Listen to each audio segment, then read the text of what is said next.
और इस वक्त की बड़ी खबर आपको बता दें, जहां पर इमरान खान ने, पाकिस्तान के प्रधानमंत्री ने एक बार फिर से भारत की तारीफ की है और इमरान खान ने फिर भारत की तारीफ करते हुए बड़ी बातें कही हैं। उन्होंने ये कहा कि भारत की दुनिया में इज्जत बढ़ गई है, ये कहना है इमरान खान का। और भारत के पासपोर्ट को अहमियत दी जा रही है, भारत की विदेश नीति स्वतंत्र रही है, ये कहना है इमरान खान का। भारत विदेशों में भी अपनी जनता की सुरक्षा करता है। तो खुद तारीफ की है पाकिस्तान के प्रधानमंत्री इमरान खान ने, और ऐसे में उनका तारीफ करना बेहद अहम भी इस वक्त माना जा रहा है, क्योंकि कई तरीके की इससे पहले सियासी अटकलें भी पाकिस्तान में लगाई जा रही थी। आप हिंदुस्तान की फॉरेन पॉलिसी की वजह से आप सिर्फ ये देख लें कि हिंदुस्तान के पासपोर्ट की क्या इज्जत और पाकिस्तान के पासपोर्ट की क्या इज्जत रही है। जब आप एक खुददार कौम होते हैं, लोग आपकी रिस्पेक्ट करते हैं। जंग को 37 दिन बीत चुके हैं। अब कीव की बजाय रूस की फौज का ज्यादा ध्यान यूक्रेन के पूर्वी छोर पर है। अजोव सागर की सीमा पर बसा यूक्रेन का शहर मारियोपोल अब खंडहर में तब्दील हो चुका है, लेकिन अब भी यह फैसला नहीं हो पाया है कि मारियोपोल किसकी मुट्ठी में है। अब मारियोपोल में रूस की सेना के साथ खड़े हो गए हैं रमजान कादिरोव और उनके चेचन लड़ाके। मारियोपोल के बाहर के इलाकों में तबाही मचाने वाले इन लड़ाकों ने अब शहर के बीचों बीच भी हमले किए, और इसके लिए चेचन लड़ाकों की एक टुकड़ी ने रॉकेट लॉन्चर से ताबड़तोड़ रॉकेट दागे। हमले से पहले रमजान कादिरोव के ये लड़ाके मारियोपोल के एक इलाके में जमा हुए। थोड़ी देर तक वहां आसपास की जगह का जायजा लेने के बाद उन्होंने हमले की तैयारी शुरू कर दी। इसके लिए लकड़ी के एक बड़े बक्से से कई रॉकेट निकालकर सड़क पर रख दिए गए। वहीं दूसरी तरफ एक चेचन लड़ाका रॉकेट लॉन्चर को तैयार करता दिखा। इसके बाद दो लोगों ने रॉकेट लॉन्चर को उठाया और टारगेट की तरफ ले गए। वहां पहले दूरबीन से निशाने को देखा गया और फिर रॉकेट को लोड करके दाग दिया गया। इसी तरह चेचन लड़ाकों ने एक के बाद एक कई रॉकेट निशाने की तरफ छोड़े। लेकिन मारियोपोल में चेचन लड़ाकों के इस भीषण हमले के बीच यूक्रेन ने उनका मजाक उड़ाते हुए एक वीडियो जारी किया, जिसमें यह दावा किया गया कि कादिरोव के खूंखार लड़ाकों ने मशहूर होने के लिए कई इलाकों में नकली हमले किए और उसका वीडियो बनाया। यानी उन्होंने उस वक्त भी फायरिंग की जब उनके सामने कोई दुश्मन ही नहीं था। और ऐसा ही एक वीडियो जारी करके यूक्रेन ने कादिरोव के जवानों का मजाक उड़ाया। इस वीडियो में 3 चेचन लड़ाके एक सड़क पर खड़े होकर जोरदार फायरिंग करते नजर आए।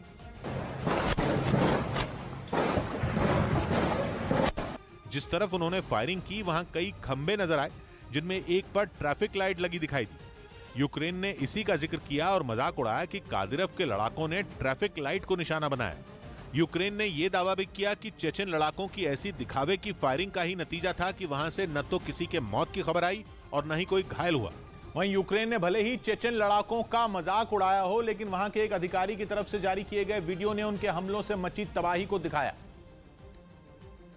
और ये वीडियो रूसी सैनिकों और कादिरोव के लड़ाकों के हमले की गवाह रही एक लड़की ने बनाया, जिसमें उसने अपने घर के हर हिस्से को दिखाया। रूसी मिसाइलों के हमले ने उसके घर को काफी नुकसान पहुंचाया। खिड़कियों और दरवाजों के टुकड़े कमरों में गिरे नजर आए। पूरे घर में चकनाचूर हुए शीशे बिखरे दिखाई दिए। वीडियो बनाने वाली लड़की ने घर से बाहर के हालात भी दिखाए। वहां कई इमारतों में आग की लपटें उठती हुई नजर आईं। बताया गया कि हमले में उस लड़की के पिता समेत 2 लोग बुरी तरह जख्मी हो गए। उधर मारियोपोल में यूक्रेन के नेशनल गार्ड यूनिट के कई सैनिकों को रूस ने मिसाइल से हमला कर मार गिराने का दावा किया। रूसी सेना ने इन्हें तब निशाना बनाया जब वो लोग वहां से भागने की कोशिश में जुटे थे और जान बचाने के लिए शहर की एक इमारत में छिपे हुए थे। तभी रूस की सेना ने उस इमारत को ही मिसाइल से उड़ा दिया। इसका एक वीडियो भी जारी किया गया, जिसमें मिसाइल हमले के बाद वो इमारत मलबे के ढेर में तब्दील होती दिखाई दी। हमला होते ही वहां धुएं का गुबार उठता दिखा।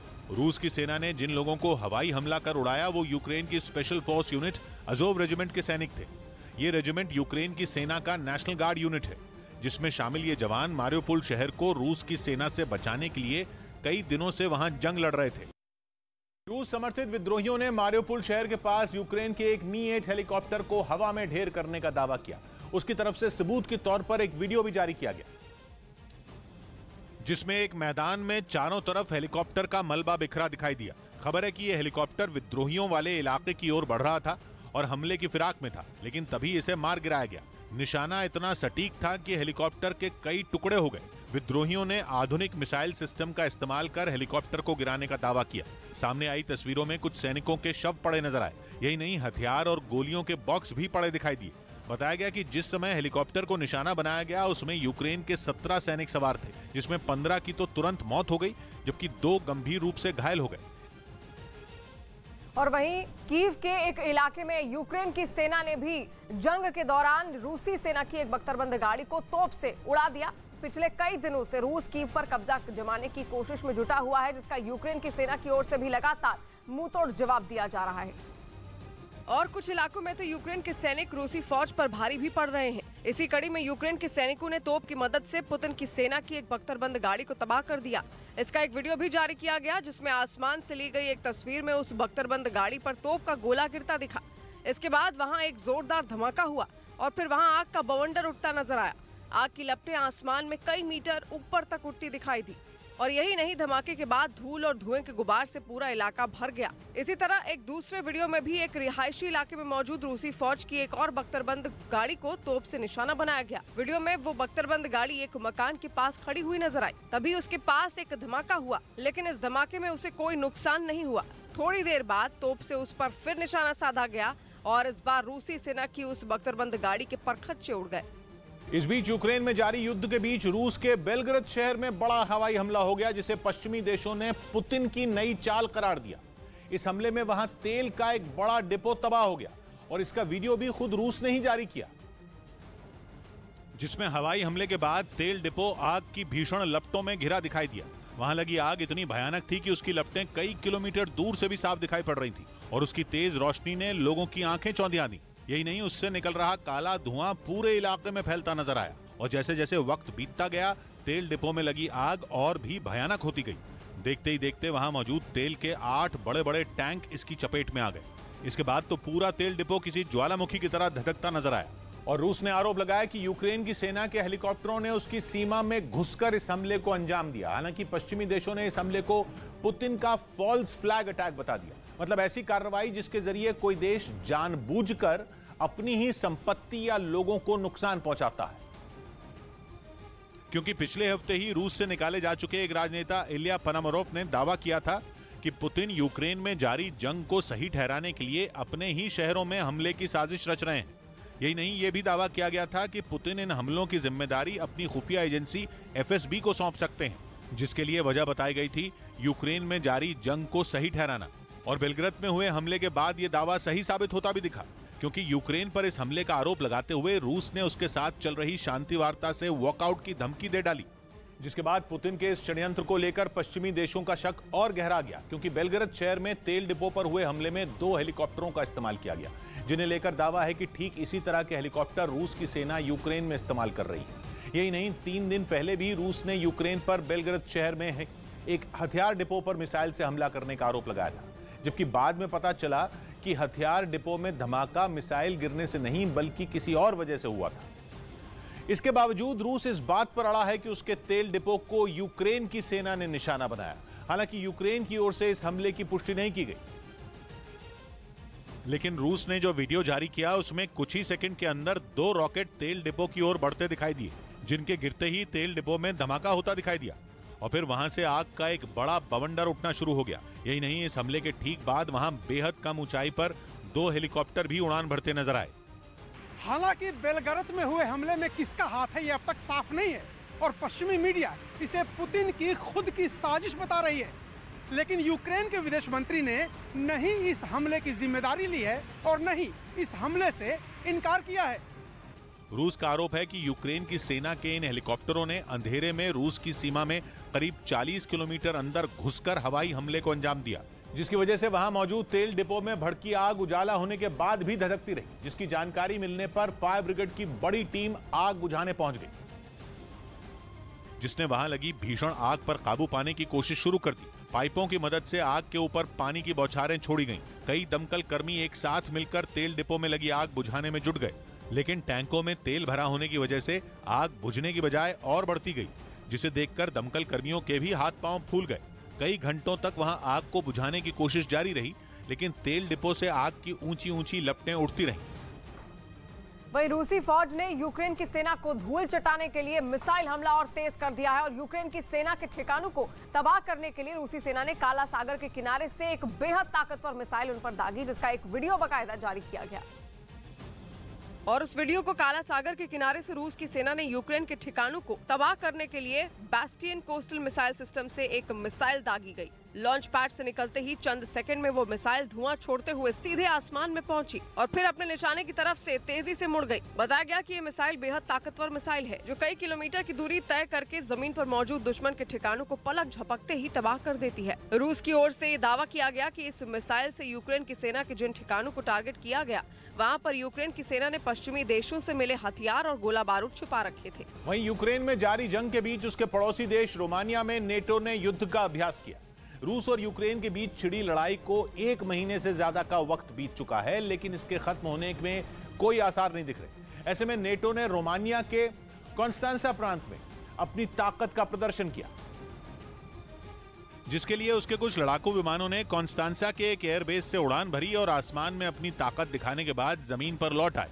सामने आई तस्वीरों में साफ दिखा कि तय समय के मुताबिक सभी लड़ाकू विमानों ने रनवे से एक-एक कर उड़ान भरी। आसमान में अपनी ताकत दिखाने के बाद वो एयरबेस की तरफ मुड़ गए। वापस आने के बाद उन विमानों की तकनीकी रूप से जांच की गई। उधर यूक्रेन ने दावा किया कि उसकी फौज ने राजधानी कीव के करीब रूस को भारी नुकसान पहुंचाया।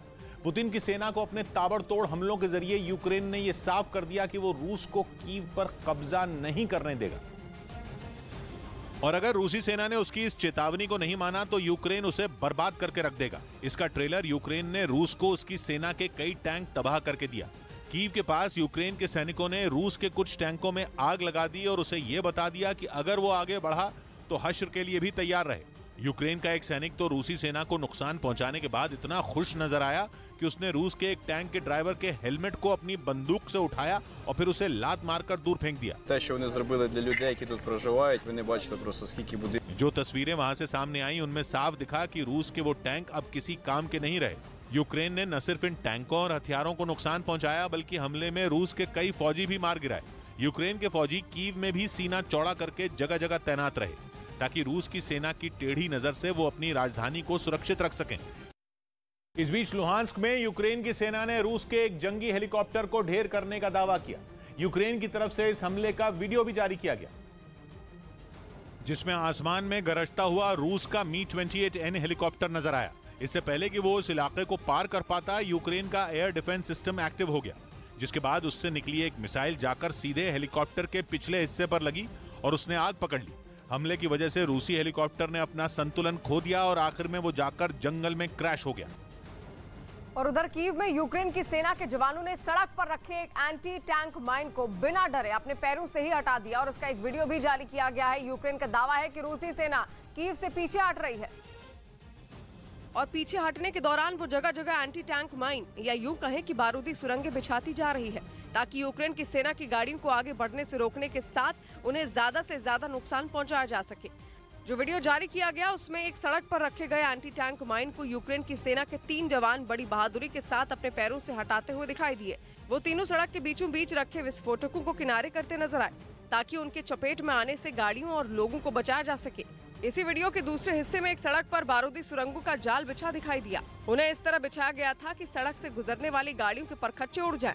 हालांकि रूस की इस साजिश पर उस वक्त पानी फिर गया जब वहां से गुजरने वाले लोगों ने अपनी गाड़ियों को लैंड माइन पर बिना चढ़ाए ही पार कर लिया। इसके साथ ही उन्हें अपनी गाड़ियों को तिरछा चलाना पड़ा जो बेहद खतरनाक था, क्योंकि गाड़ी का अगर एक भी पहिया उस पर पड़ता तो उसका नामो निशान मिटना तय था। उधर अमेरिका ने दावा किया कि यूक्रेन में लड़ रही पुतिन की सेना कमांडरों की कमी से बुरी तरह जूझ रही है। यही वजह है कि जंग के इतने दिन बाद भी रूस अब तक यूक्रेन की राजधानी कीव पर कब्जा नहीं जमा पाया,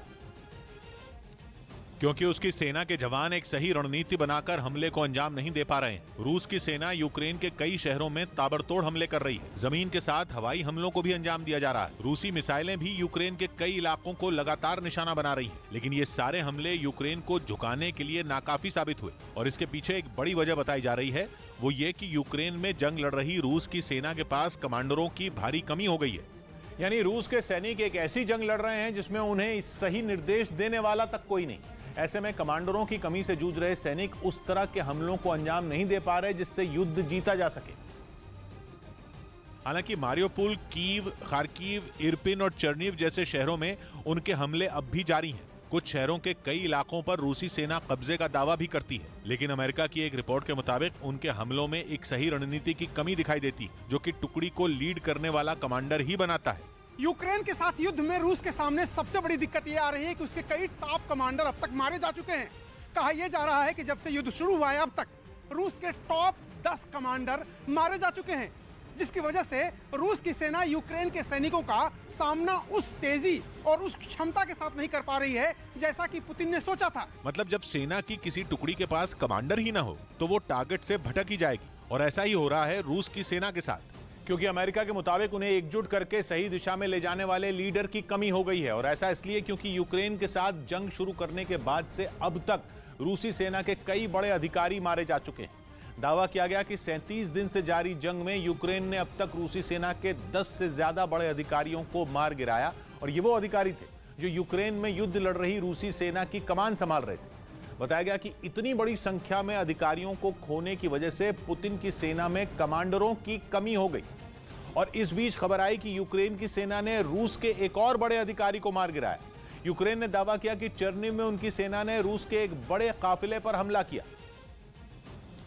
जिसमें रूसी सेना के एक कर्नल की मौत हो गई। बताया गया कि 39 साल के कर्नल अलेक्जेंडर कोर्निक हमले के वक्त अपने काफिले के साथ एक पुल पर से गुजर रहे थे, तभी यूक्रेन के सैनिकों ने उनके काफिले पर हमला बोल दिया। यूक्रेन की सेना की तरफ से दागे गए रॉकेट ने रूसी सेना की कई गाड़ियों को उड़ा दिया। बताया गया कि इस हमले में कर्नल अलेक्जेंडर कोर्निक समेत रूस के 8 सैनिक मारे गए। इसके बाद कुछ तस्वीरें सामने आईं जिनमें दावा किया गया कि कर्नल अलेक्जेंडर कोर्निक का पूरे सैन्य सम्मान के साथ रूस में अंतिम संस्कार कर दिया गया। हालांकि रूस की तरफ से उनकी मौत की कोई आधिकारिक घोषणा नहीं की गई। और इसी के साथ एक बड़ी खबर भी सामने आ रही है, जहां पर रूस के बेलग्रद तेल डिपो पर हमला हुआ है और हवाई हमले में तेल डिपो को भारी नुकसान भी पहुंचा है। रूस का यूक्रेन पर हमले का आरोप है, हेलीकॉप्टर से हमले का आरोप लगाया गया है। रूस की ओर से यूक्रेन का हमले से इंकार भी उसने कर दिया है और यूक्रेन के सैन्य अधिकारी का ये बड़ा दावा है। तस्वीरें भी बाकायदा आप देखिए, ये रूस का शहर था जहां पर तेल डिपो ध्वस्त कर दिया गया है और रूस का ये कहना है कि यूक्रेन ने ये हवाई हमले के जरिए इस तेल डिपो को नुकसान पहुंचाया।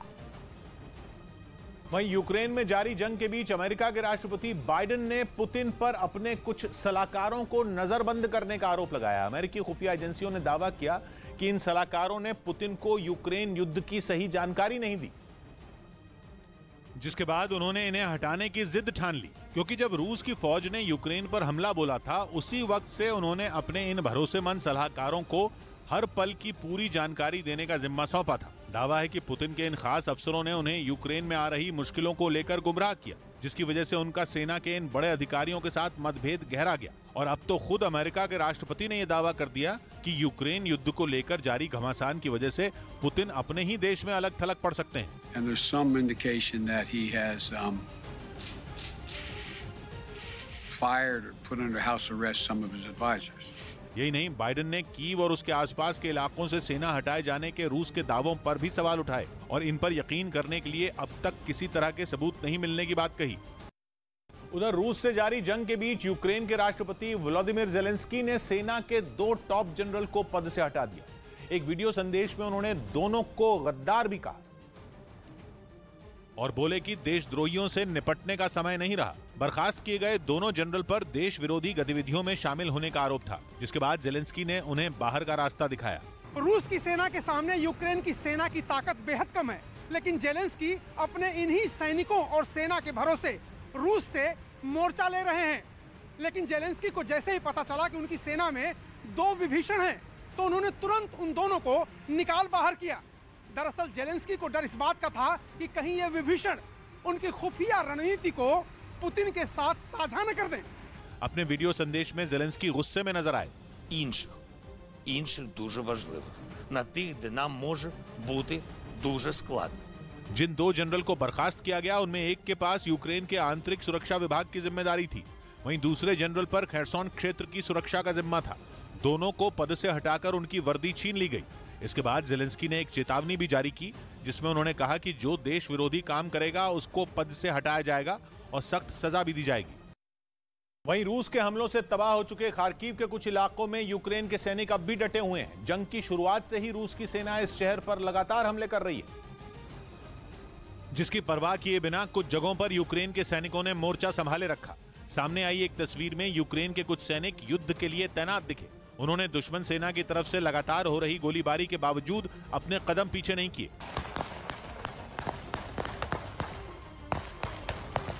रूसी सेना के बमों और मिसाइलों से बचने के लिए यूक्रेन के इन सैनिकों ने वहां कई बंकर भी बना रखे हैं। हालांकि रूस ने इस इलाके को पूरी तरह बर्बाद कर दिया है।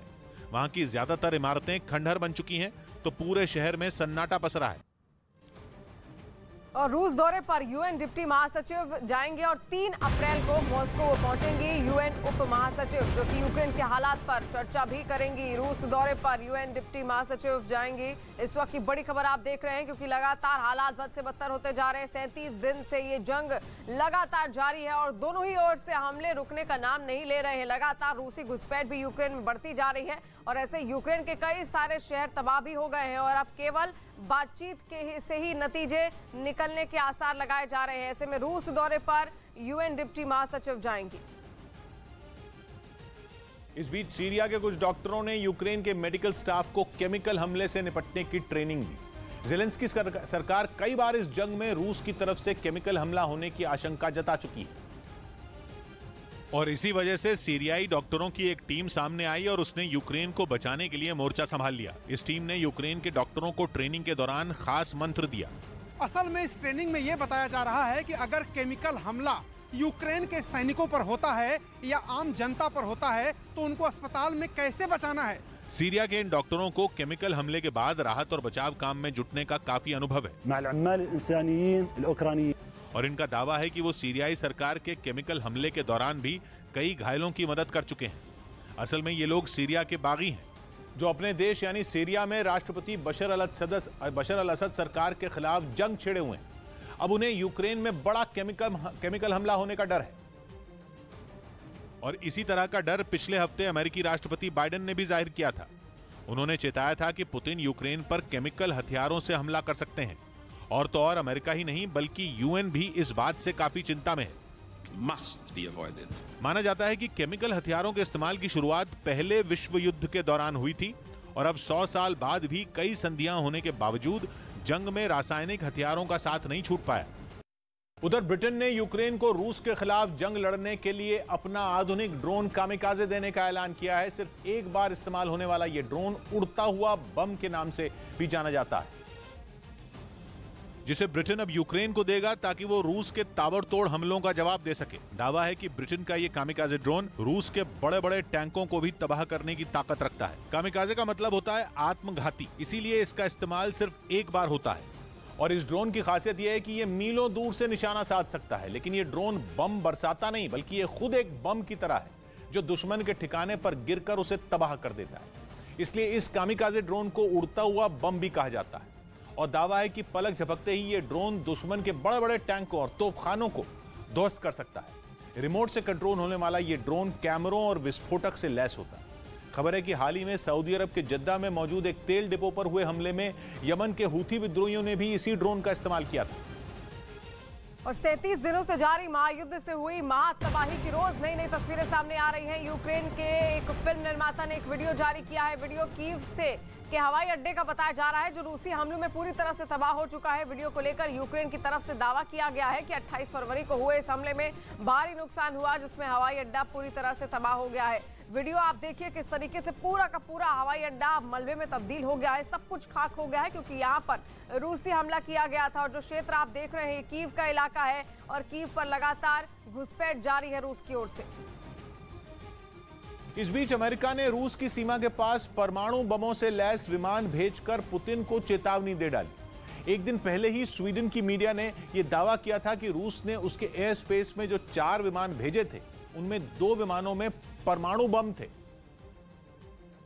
जिसके बाद खबर आई कि अमेरिका ने परमाणु बम बरसाने वाले अपने सबसे खतरनाक विमान B-52 को रूस की सीमा की तरफ रवाना कर दिया। दावा है कि अमेरिका के इस विमान ने ब्रिटेन के कॉट्सवोल्ड एयरपोर्ट से उड़ान भरी, जिसके बाद ये रूस की सीमा के बहुत करीब तक पहुंचा और फिर वहां से लौट आया। परमाणु बम गिराने और आसमान से ही मिसाइलें दागने की क्षमता रखने वाला ये विमान अपने आप में किसी सेना से कम नहीं है और अमेरिका ने इस विमान के जरिए पुतिन को चेतावनी दे दी। साथ ही साफ कर दिया कि रूस की किसी भी परमाणु धमकी का जवाब देने के लिए वो तैयार है और दावा किया गया कि रूस की सीमा के पास परमाणु बमों से लैस विमान उड़ाकर उसने ऐसा किया भी, क्योंकि रूस ने स्वीडन की एयर स्पेस में जो 4 विमान उड़ाए थे उनमें 2 में परमाणु हथियार थे। 2 मार्च को वहां उड़ाए 4 विमानों में 2 सुखोई Su-24 अटैक एयरक्राफ्ट थे और बाकी 2 सुखोई Su-27 फाइटर जेट जो कि अटैक हवाई जहाजों को एस्कॉर्ट कर रहे थे। अब जो 2 सुखोई Su-24 अटैक एयरक्राफ्ट थे, स्वीडन की मीडिया का दावा है कि उन दोनों में परमाणु हथियार थे। और इस खबर के सामने आने के बाद अमेरिका ने यह बड़ा कदम उठाया, क्योंकि रूस के साथ जंग में अमेरिका और स्वीडन दोनों ही यूक्रेन के साथ खड़े हैं। ऐसे में माना जा रहा है कि स्वीडन के आसमान में परमाणु बमों से भरे विमान उड़ाने की पुतिन की हरकत अमेरिका को रास नहीं आई। स्वीडन भले ही नेटो देशों का सदस्य नहीं है, लेकिन वो जंग में हर तरह से यूक्रेन की मदद कर रहा है। साफ है कि वो नेटो देशों के साथ खड़ा है। ऐसे में उसे धमकाने की पुतिन की कोशिश ने बाइडेन को भड़का दिया और पुतिन को जवाब देने के लिए ही अमेरिका ने परमाणु हथियारों से लैस B-52 विमान को उसकी सीमा के पास उड़ाया। उधर रूसी सेना के मिसाइल हमले से खार्किव में गैस पाइपलाइन को काफी नुकसान पहुंचा।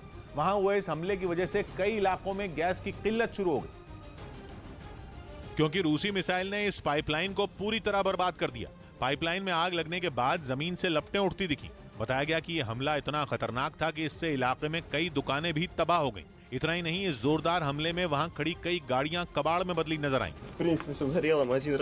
ऐसा ही हाल वहां की इमारतों का भी रहा। रूसी हमले की शिकार हुई ऐसी ही एक इमारत की खिड़की से आग की ऊंची ऊंची लपटें निकलती दिखी। और इस मिसाइल हमले से हुई तबाही के बाद इलाके के लोग दहशत में आ गए, लेकिन इन लोगों ने हिम्मत नहीं हारी और इलाके को पहले जैसा बनाने के लिए उन्होंने घरों के बाहर सफाई अभियान शुरू कर दिया। इस दौरान ये लोग गंदगी हटाने के लिए मिलजुल कर काम करते दिखे। उन्होंने हमले के बाद जगह जगह फैले मलबे को पहले एक जगह इकट्ठा किया, फिर इस कचरे को गड्ढों में दबा दिया ताकि इससे होने वाली बीमारियों के खतरे को कम किया जा सके। और महायुद्ध के बीच यूक्रेन सेना ने मिसाइल का सफल परीक्षण भी किया है। काला सागर तट पर यूक्रेन की तरफ से मिसाइल का परीक्षण किया गया है। इसका एक वीडियो भी यूक्रेन सेना की तरफ से जारी किया गया है। लगातार एक के बाद एक कई सारे मिसाइल परीक्षण किए जा रहे हैं और ऐसे में काला सागर यानी कि ब्लैक सी के पास यूक्रेन की सेना ने मिसाइल परीक्षण किया। काला सागर के तट से जुड़ते हुए क्षेत्र से ये मिसाइल परीक्षण किया गया है। इसका वीडियो भी बाकायदा जारी किया। वीडियो भी आप देख सकते हैं किस तरीके से रूस पर हावी होने के लिए, रूस पर आक्रमण करने के लिए यूक्रेन मिसाइल परीक्षण कर रहा है। उधर रूस के हमलों की वजह से यूक्रेन के कई लोगों के आशियाने छिन गए। रूस की बरसाई मिसाइलों ने ऐसी तबाही मचाई कि गांव के गांव खाली हो गए, जिसके बाद लोग सुरक्षित ठिकानों की तरफ निकल पड़े। और ऐसे ही लोगों का एक जत्था जान बचाने के लिए ज़ैपोरिज़िया में दिखाई दिया, जिन्हें जब और कोई रास्ता नहीं मिला तो वो सब एक ट्रक में बैठकर किसी तरह वहां पहुंचे। इनमें औरतों के साथ ही छोटे बच्चे भी शामिल थे, जिन्हें वहां पहुंचकर मायूसी हाथ लगी क्योंकि उन्हें शरण देने से मना कर दिया गया। Просто была оккупация и все. Вони там осталось своих там 20 БТРов, то и все. हालांकि उनकी हालत देखने के बाद ज़ैपोरिज़िया प्रशासन ने उन्हें रहने की जगह मुहैया कराई, जिसके लिए पहले उन लोगों के आईडी कार्ड चेक किए गए और उसके बाद ही उन्हें ट्रक से सामान उतारने की इजाजत दी गई। इस बीच यूके के साइबर इंटेलिजेंस विभाग ने दावा किया कि रूस उन देशों पर साइबर हमला कर सकता है जिन्होंने यूक्रेन युद्ध के लिए पुतिन का विरोध किया, और यही वजह है कि रूस बदला लेने के लिए यूक्रेन और उसके पड़ोसी देशों को निशाना बना सकता है। बताया गया कि रूस साइबर हमले के लिए अपने टारगेट की तलाश में जुट गया। कुछ ऐसा ही दावा यूक्रेन की सेना ने भी किया, जिसमें यूक्रेन में रूस के कब्जे वाले शहरों पर साइबर अटैक होने की आशंका जताई गई और बताया गया कि इस काम के लिए पुतिन सरकार ने कई हैकरों को भर्ती किया है। और कीव के पास रूसी माइन को हटाने का एक वीडियो सामने आया है, जहां पर यूक्रेन के सैनिक सड़क पर बुझाई गई माइंस को हटाते हुए दिख रहे हैं। वीडियो में एक सैनिक तो माइंस को लात मारकर हटाता हुआ दिख रहा है। इससे पहले कल भी इन्हीं माइंस से बचाकर कार चलाने का एक वीडियो सामने आया था। दावा किया जा रहा है कि रूसी सैनिक जैसे जैसे पीछे हट रहे हैं वो सड़कों पर माइंस बिछा रहे हैं। तस्वीरें भी आप देखिए किस तरीके से लगातार 37 दिन से जंग जारी है और अब सड़कों पर माइंस भी बिछाई जा रही हैं ताकि किसी भी तरीके से रूसी सेना आगे ना आ पाए। और ऐसे में यूक्रेन के सैनिक इसको हटाते हुए भी साफ नजर आ रहे हैं, क्योंकि अब रूसी सेना पीछे हटते हुए भी दिख रही है।